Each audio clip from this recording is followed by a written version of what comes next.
गीदड़ गीदड़ ही रहता है।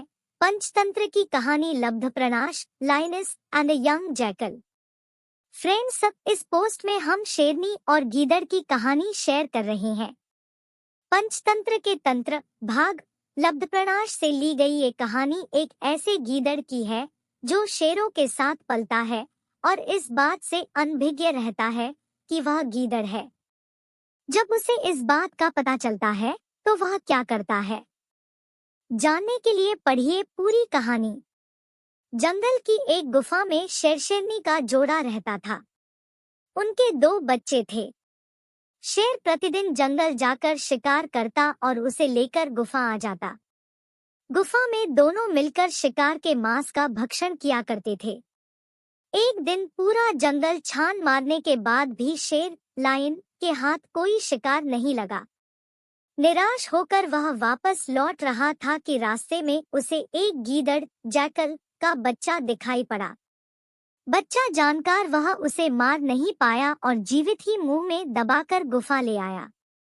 उसे शेरनी लाइनेस को सौंपते हुए वह बोला, प्रिय, आज कोई शिकार मेरे हाथ नहीं लगा। वापस लौटने हुए ये गीदड़ का बच्चा दिखाई पड़ा तो मैं इसे उठा ले आया। मैं तो इस बच्चे को दयावश खा नहीं पाया। यदि तुम चाहो तो इसे खाकर अपनी भूख मिटा लो। शेरनी बोली, जिसे बच्चा जानकर तुम नहीं मार पाए उसे मैं कैसे मार सकती हूँ। इस निरीह बच्चे को देखकर मेरा हृदय भी ममता से भर उठा है। आज से यह मेरी तीसरी संतान है। अपने बच्चे की तरह ही मैं इसका पालन पोषण करूंगी। उस दिन के बाद से गीदड़ का बच्चा शेरनी की गुफा में ही पलने लगा। शेरनी उसे अपना दूध पिलाती और अपने बच्चे की तरह देखभाल करती थी। गीदड़ का बच्चा शेरनी को ही अपने माता पिता समझता और उनके दोनों बच्चों को अपने भाई। वे सभी प्रेमपूर्वक एक साथ रहते थे। समय बीतने लगा और शेरनी के बच्चे बड़े होने लगे। एक दिन वे तीनों जंगल में खेल रहे थे कि एक मदमस्त हाथी एलिफेंट आ गया। हाथी को देखते ही शेर के दोनों बच्चे गुर्राते हुए उसकी ओर लपके, किंतु गीदड़ का बच्चा डर गया। उसने शेर के दोनों बच्चों को समझाया, बंधुओं, हाथी हमारा शत्रु है और बहुत बलशाली है। हम उसका सामना करने में सक्षम नहीं है, इसलिए हमें उससे दूरी बनाकर रखनी चाहिए, अन्यथा जान से हाथ धोना पड़ जाएगा। आओ भाग चले। शेर के बच्चे उसकी बात मानकर गुफा चले आए। वहां उन्होंने शेरनी को जंगल की घटना के बारे में बताया कि कैसे हाथी को देखकर गीदड़ का बच्चा डर गया और कायरता दिखाते हुए हम दोनों को भी भागने को विवश कर दिया। वे दोनों मिलकर गीदड़ के बच्चे का उपहास करने लगे। अपना उपहास गीदड़ के बच्चे से सहन नहीं हुआ और वह क्रोधित होकर शेर के बच्चों को भला बुरा कहकर झगड़ने लगा।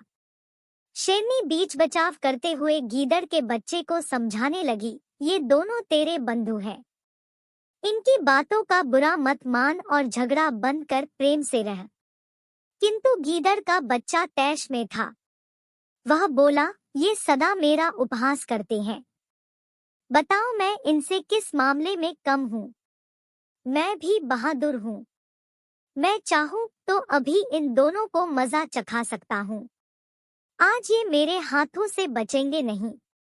गीदड़ की बातें सुनकर शेरनी समझ गई कि अब उसे वास्तविकता बताने का समय आ गया है।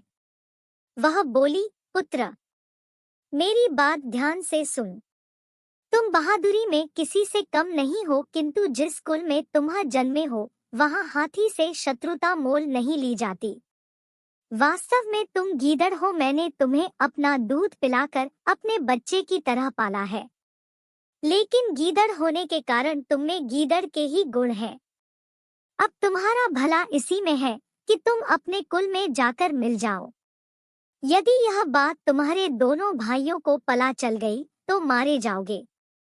शेरनी की बात सुनकर गीदड़ वहां से भाग खड़ा हुआ और गीदड़ों के दल में जाकर मिल गया। फ्रेंड्स, आपको lioness and the young jackal Panchatantra story in Hindi कैसी लगी?